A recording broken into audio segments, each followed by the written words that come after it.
नमस्कार, आप देख रहे हैं यूनाइटेड जेके और मैं हूं सुरिंदर शर्मा। जम्मू कश्मीर में दरबार मूव दोबारा से शुरू हो गया है। दरबार मूव यानी सेक्रेट जो श्रीनगर से जम्मू और जम्मू से श्रीनगर मूव किया करता था हर साल में 2 बार, पिछले 4 साल से वो प्रथा बंद कर दी गई थी और अब उसे दोबारा से शुरू किया गया है। और आज ही दरबार जो है वो जम्मू में खुला है, सेक्रेट जम्मू में खुला है और इसको लेकर एक खुशी जताई जा रही है कश्मीर में भी और जम्मू में भी। इससे यह भी उम्मीदें हैं कि भाई दोनों तरफ जो है वो व्यापार भी बढ़ेगा, काम कारोबार भी बढ़ेगा और जम्मू और कश्मीर के बीच व्यापारियों के साथ साथ लोगों में राब्ता बढ़ेगा और आपसी भाईचारा प्रेम जो है वो भी बढ़ता रहा है। लेकिन पिछले 4 साल से इसके ऊपर ब्रेक लगी है। बात करेंगे हमारे साथ दीपक गुप्ता जी, जो कि ट्रेडर्स फेडरेशन के प्रधान हैं वेयर हाउस। इससे हम बात करेंगे इनसे कि क्या व्यापार को लेकर जो एक बड़ी उम्मीद थी और पिछले काफी समय से इस पर बात भी होती रही कि भाई जम्मू में अब वो काम कारोबार व्यापार नहीं रहा, काफी नुकसान हो रहा है और दरबार मूव खुलने से ये उम्मीद कितनी तेजी से आगे बढ़ेगी। दीपक जी, बहुत बहुत स्वागत है आपका। धन्यवाद। आप दीपक जी, कैसे देख रहे हैं आप एक व्यापारी वर्ग के तौर पर ये कितना बड़ा कदम है सरकार का? चलो, हम आपके माध्यम से जो हमारे चीफ मिनिस्टर उमर अब्दुल्ला साहब हैं उनको जम्मू में सेक्रेटरीट की मुबारकबाद देते हैं और जिस तरह से उन्होंने दरबार मूव का प्रथा को शुरू किया है, मैं समझता हूँ व्यापार के अलावा जो है संबंध जो है वो ज्यादा बेहतर जम्मू और होंगे, कश्मीर के बीच वो ज्यादा बेहतर होंगे। और अगर मैं ओवरऑल व्यापार की बात करूं, जो पहले दरबार मूव होता था उस समय आप देखो, उस समय फाइलों का आना जाना होता था, मुलाजमों का आना जाना लोडिंग अनलोडिंग ये वो तो उस तरह का आजकल तो ऑनलाइन सारा है।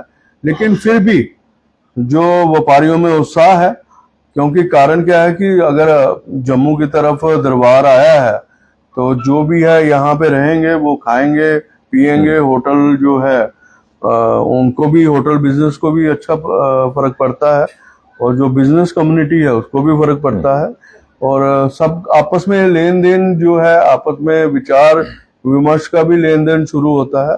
जो गैप पड़ा है वो भी खत्म होने की बात होती है। तो ओवरऑल जो है दरबार मूव से जम्मू को फायदा होगा और मेन अगर मैं बात करूं तो आपस में विचारों का जो है आदान प्रदान होना वो बेहतर जरूरी है। तो ये आपको लगता है कि ये जो 4 साल बंद रहा इससे काफी हद तक नुकसान हुआ काम कारोबारियों को, व्यापारियों को, टनल के उस तरफ भी और टनल के इस तरफ भी?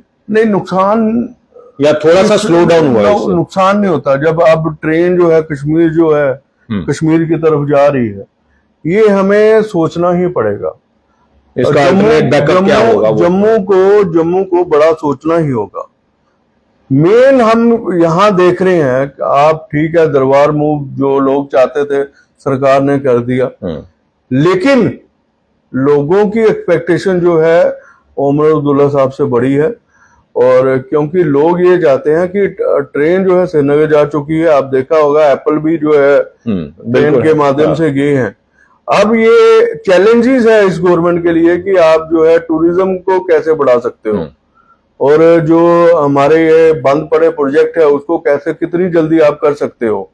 और ये महत्वपूर्ण है कि क्योंकि जो हमारी इकोनॉमी है, जैसे हमारा टूरिज्म आप देखो, माँ वैष्णो देवी के दरबार में जो है जितने भी पिलग्रिम्स आते हैं वो करीब 1 करोड़ से ज्यादा तो आता ही है। दर्शन के लिए आते हैं, दर्शन करके निकल जाते हैं। मतलब कि अगर ऐसी आस्था है तो यहाँ वैसी आस्था जो माँ वैष्णो देवी के दरबार में जाए, अगर इस तरह के मंदिर जम्मू में बने हो, जैसे हमारा, अगर मैं कालूचक से आगे बात करूं परमंडल है, अगर वहां उसको अगर आप पिलग्रिम टूरिस्ट के नाम से अगर प्रमोट किया जाए, अखनूर में है एक जगह है, ये जो आप बात कर रहे हैं, मेरे ख्याल में करीब 10-15 साल से हम भी इस पर बात करते रहे हैं और इस पर बात होती भी रही कि भाई जो माता वैष्णो देवी श्रद्धालु आता है, 1 करोड़ का 10% भी अगर आप उसको डाइवर्ट कर लें या रोक लें 2-3 दिन के लिए जम्मू में, तो बहुत हद तक इससे फायदा होगा। लेकिन इस पर हुआ कुछ नहीं, हुआ कुछ नहीं। आप देखो, जहां तक अब मैं समझता हूं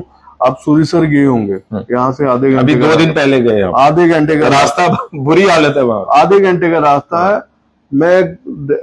आप देखो वहां का वातावरण देखो और आपको लगेगा कि यार अब मैं कुछ एक अच्छी जगह में आया हूँ। हमारी मानसर लेक है, आप पटनी आप देखो डिस्टेंस 1.5-2 घंटे का है। तो बड़ी चीजें जम्मू डिस्ट्रिक्ट के अंदर है। अब अगर मैं ये बात करूं कि डोडा डिस्ट्रिक्ट अगर वो भी अगर यहाँ आते हैं 1-2 दिन, उनको भी रोका जाए। डोडा डिस्ट्रिक्ट हो गया, भद्रवाह वाला डिस्ट्रिक्ट हो गया, इंटर डिस्ट्रिक्ट भी टूरिज्म होता है, बिल्कुल होता है। और भद्रवाह वाला भी अगर डेवलप किया जाए, वो बसोली का जो है, बसोली की लेक जो है वो भी डेवलप की जाए। ऐसे पटनी टॉप का एरिया, ऐसे एरिया जो है, मानतलाई है, वहां देखो हमारी जो पूर्वजों की कहा गया है, वहां शिवजी जी का आज भी त्रिशूल रखा गया है, लेकिन हम नाकाम रहे। टूरिज्म डिपार्टमेंट जो है, आप गूगल में सर्च करोगे तब ये भी चीजें नहीं आएंगी। ये चीजें जो है बड़ी एक्सपेक्टेशन है जम्मू के लोगों के लिए कि अगर आजकल तो ऑनलाइन सारे होटल बुक हो जाते हैं, ऑनलाइन ही सारा जमाना है, तो गूगल में ये चीजें जो है अपलोड होनी चाहिए, और ये जल्दी अगर सरकार करे। बाकी तो आपका मानना है, या लगता है आपको कि ये सो वेलकम स्टेप है? कोई मतलब बहुत बड़ा बूस्ट जम्मू को मिलेगा इससे, इकोनॉमी को मिलेगा, देखो कारोबार को मिलेगा? वैसा सरकार जो है, इशू था सरकार ठीक है, जम्मू के लिए दरबार मूव ठीक है, जरूरत है, लेकिन आप बोलोगे इसके साथ टूरिज्म बढ़ेगा, तो वो टूरिज्म नहीं बढ़ेगा। टूरिज्म जो है, टूरिज्म डेस्टिनेशन चीजों से बढ़ेगा। और भी जम्मू के अंदर काफी मसले हैं। अगर मैं स्पोर्ट्स की बात करूं, इंटरनेशनल स्टेडियम हमारा नहीं है अभी तक। अगर मैं मेडिकल फैसिलिटी की बात करूं, तो जिस तरह से हमारा मेडिकल फैसिलिटी होनी चाहिए, वो भी अभी उसका भी चैलेंज जो है सरकार के साथ है। और जिस तरह से 26 अगस्त को बाढ़ आई, तो रोडें चारों तरफ टूटी हुई है, तो उसका भी चैलेंज जो है सरकार को देखना पड़ेगा। तो बड़े चैलेंजेस हैं, और ये ठीक है सरकार काम करे, और हम जो है सरकार के साथ रहेंगे। और यही है कि जो जम्मू के लोगों की एक्सपेक्टेशन है, तो उस समय कितने जीत के आते हैं और कितना जो उनके लिए काम कर पाते हैं। और मैं समझता हूँ, और ये मानसिकता जो है पॉलिटिशियन से हटके जो है। दिव्या जी, एक बड़ा महत्वपूर्ण पहलू आपने उस पर बात की कि भाई जो अब तो ट्रेन कश्मीर भी पहुंच गई, माता वैष्णो देवी भी ट्रेन जा रही है, यात्री आता है, एक दिन में दर्शन करके वापस चला जाता है। तो जम्मू का एक इकोनॉमिक बैकअप जब तक नहीं होगा, तब तक जम्मू को उतनी ज्यादा उम्मीद नहीं है। आपको लग रहा है कि इस इकोनॉमिक बैकअप पर कहीं काम हो रहा है, कोई कर रहा है इसके ऊपर? देखो ऐसा है कि, तो मैं आपको साफ तौर पर बताऊं, जब तक हमारे पास स्पोर्ट्स इंडस्ट्री ना हो अच्छी, अगर आप जितनी देर तक आप सेमी गवर्नमेंट यूनिट हमारे यहाँ पे नहीं लाएंगे, जैसे अभी डिविजनल हमारा जम्मू हो गया है, अगर यहाँ रेल कोच फैक्ट्री अगर जम्मू में लग जाए, तो हमारी आधी जो है एम्प्लॉयमेंट की पावर जो है खत्म हो जाती है। ठीक, अगर मेडिकल के ऊपर भी काम करने की जरूरत है, खासकर टूरिज्म के ऊपर भी काम करने की जरूरत है। आजकल एक और है नई बात है स्टार्टअप। स्टार्टअप के लिए आप ऑफिस बनाए, और युवा जो आप बार बार देखो सेंट्रल गवर्नमेंट की मैं समझता हूँ 50 तक जो है विदाउट जो है गारंटी लोन है। तो नई आशाएं हैं, लेकिन वो माल कहाँ बेचेंगे, उसकी मार्केट कहाँ है। ये चीजें जो है बात करने की जरूरत है। जब तक आप लोकल रिप्रेजेंटेटिव को साथ में नहीं लोगे, आप अपने ठीक है एक स्टार्टअप फैक्ट्री लगाता है, लेकिन जब वो माल नहीं बिकता, उसकी जो फैक्ट्री है वो व्यापारी, इस पूरे माहौल में व्यापारी अपने व्यापार के बढ़ने का कितना आगे स्कोप देख रहा है? नहीं, व्यापार के अलावा आप देखो, जो आप देख रहे हैं, आप व्यापार जो है, व्यापार या व्यापारी सिर्फ एक नहीं है ना, उसके साथ लाखों परिवार जुड़े हैं। आप ये देखो, हमारी गांधीनगर कॉलोनी और हाउसिंग कॉलोनी जो है, उसके बाद कोई कॉलोनी नहीं बनाई गई। तो अब कॉलोनियां भी बननी चाहिए। अगर मैं समझता हूँ वेयर हाउसेज भी बनने चाहिए। और जैसे व्यापार, अगर आप नौकरियां भी नहीं दे रहे हो, व्यापार को बढ़ाने की कोई गति भी नहीं दे रहे हो, तो दोनों तरफ रुकावट नहीं होनी चाहिए। सरकार को चाहिए कि जो भी स्टेक होल्डर्स हैं उनसे बात करके हम जो है लोकल को बेटर फ्यूचर दे सकते हैं, लोकल को एम्प्लॉयमेंट दे सकते हैं। हमारे साथ बैठे और हमारे पास बड़े ऑप्शन हैं कि जो स्टार्टअप काम कर रहे हैं वहाँ उनकी कैसे उनका प्रोडक्ट जो है कंज्यूमर तक पहुंचाया जाए और हम कैसे इसको आगे बढ़ा सके, इसके ऊपर बात हो सकती है। चलिए, बड़ा संक्षिप्त में हम इस पर भी बात करेंगे। पिछले कुछ दिन से मिलावट के ऊपर बड़ी चर्चा चल रही है कि बहुत सारी चीजें जो है वो मिलावटी आ रही हैं, नकली आ रही हैं, चाहे उसमें खोया की बात हो, तेल की बात हो, घी की बात हो, बहुत सारी ऐसी चीजें हैं। तो उसमें व्यापारी किस हद तक शामिल है? देखो, व्यापारी या उसको रोकने के लिए क्या कुछ कर सकते हैं? अगर हमारी फेडरेशन की बात करें तो हम तो हमेशा सर्कुलर निकाल देते हैं कि कोई भी गलत माल जो है नहीं बिकना चाहिए। देखो, सबसे महत्वपूर्ण बात होती है कि जो इंडस्ट्री बना रही है, जैसे आपने घी देसी की बात की, कोई भी नकली सामान है हमारे जम्मू में नहीं बनता है, वो सारा बाहर से आता है। दो रास्ते हैं, जो भी कोई नया प्रोडक्ट आता है उसकी पहले सैंपलिंग होनी चाहिए, जहाँ तो लखनपुर से या रेलवे से माल आए वहां पकड़ा जाए। और मैं यही आशा करता हूं कि जिस तरह से आप डिपार्टमेंट अच्छा काम कर रहा है, आपने पनीर पकड़ा, आपने रसगुल्ले पकड़े, आपने गुलाब जामुन पकड़े, लेकिन उसके बावजूद हमें जहां ये फैक्ट्रियों में माल बन रहा है वहां फैक्ट्री बंद जब तक आप नहीं कराओगे तब तक ये मसला हल होने वाला नहीं है। बड़ा एक इंटरेस्टिंग पहलू मैं आपके ध्यान में लाऊं। अभी जम्मू में ज्वेल चौक में एक शोरूम है, उस शोरूम में सामान लगा है, देसी घी लगा है, लेकिन उसके ऊपर लिखा गया है ओनली फॉर पूजा, कि सिर्फ ये पूजा के लिए। मैं बताऊं, फिर किसी एक मित्र ने, दोस्त ने वो फूड सेफ्टी वाले को भेजा। फूड सेफ्टी वाला लिखता है भाई ये ईटेबल आइटम नहीं है, इसलिए हम इसके ऊपर कार्रवाई नहीं कर सकते। तो इस तरह की टेक्निकल चीजें इसके ऊपर भी खेला जा रहा है। ये चीजें कहते हैं हम वही करेंगे चेक जो ईटेबल है, ये ईटेबल है नहीं, उसके ऊपर लिखा है। ये लाइसेंस किसने दिया? देखो, आप देखो, ये आपने ठीक है बिल्कुल पॉइंट पकड़ा, ये सेल फॉर पूजा प्रोडक्ट है। बेचने वाला भी खेल खेल रहा है और जो एजेंसी है वो भी कर रही है, हम नहीं रोक सकते। बेचने वाला तो खेल खेल रहा है, लेकिन ये सबसे बड़ी बात है ये बनाने वाले और लाइसेंस देने वाले। ठीक है, फैक्ट्री के अंदर एक लेबोरेटरी होती है, उसमें साइंटिस्ट जो है गवर्नमेंट का होता है, वो जितनी देर तक साइन नहीं करे प्रोडक्ट जो है बाहर नहीं निकलता। बिल्कुल है। लाइसेंस किसने दिया कि ईटेबल आइटम नहीं है, पूजा के लिए घी देसी बनाया गया है, इसको आप खा नहीं सकते, लेकिन आप पूजा के लिए इस्तेमाल करें। भगवान के साथ आप ये तो आस्था के साथ सीधा खिलवाड़ हो रहा है। आप मैं वही कह रहा हूँ, ये लाइसेंस किसने दिया? ये यहाँ देखिए, समझिए इस बात को। मैं ऊपर वाले को भी बार बार दिया जा रहा है कि भाई है देसी घी है, लेकिन पूजा के लिए। बार बार कह रहा हूँ, बड़े बड़े मगरमच्छों को पकड़ो, बड़े बड़े मगरमच्छों को पकड़ोगे, छोटे अपने आप सीधे हो जाएंगे।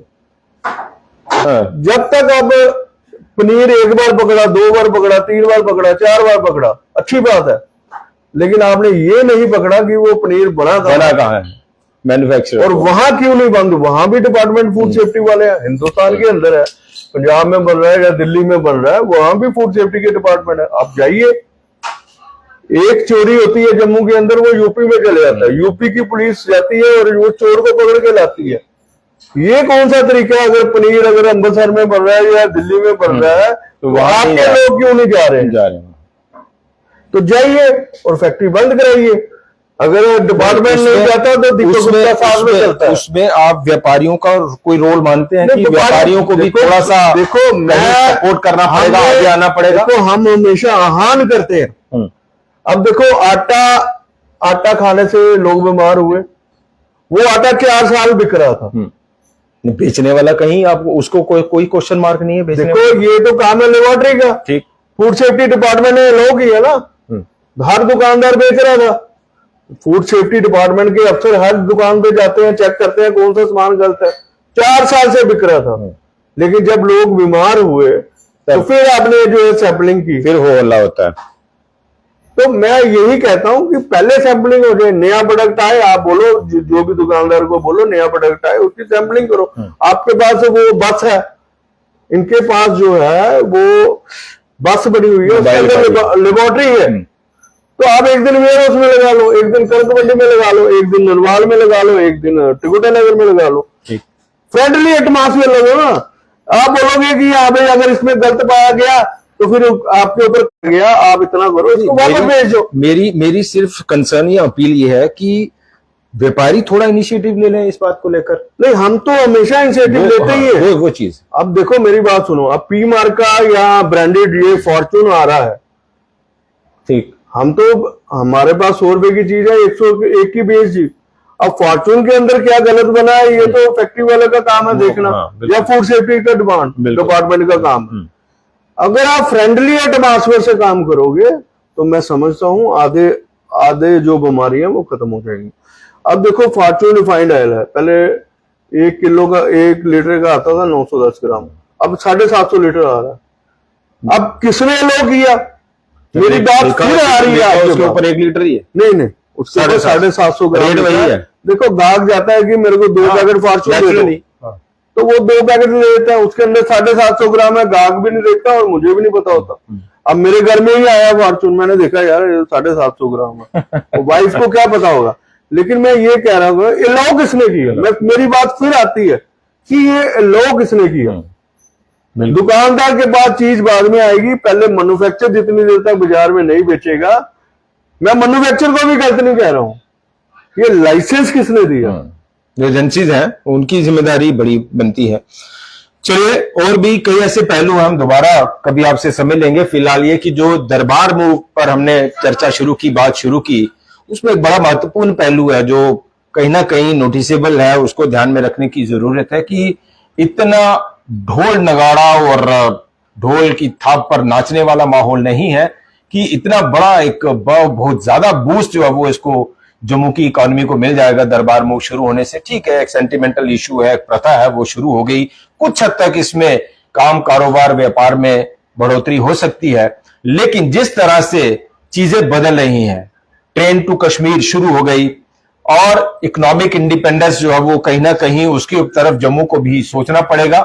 एक इकोनॉमिक बैकअप क्या हो सकता है जिसके तहत जम्मू का काम कारोबार व्यापार रोजगार उसको रोका जा सके, उसको बढ़ाया जा सके, उस पर काम करने की जरूरत है, और जो अभी तक नहीं हो रहा और हमें लगता है कि अब तक इसके ऊपर कोई ब्लूप्रिंट भी तैयार नहीं किया गया है। देखना होगा कितनी जल्दी हमारे जो रिप्रेजेंटेटिव्स हैं वो जागते हैं, इसके ऊपर काम करते हैं और जम्मू को सुदृढ़ करने का, मजबूत करने का बीड़ा उठाते हैं। वो बहुत अहम होगा। बहुत बहुत शुक्रिया दीपक जी। फिलहाल इतना ही, नमस्कार।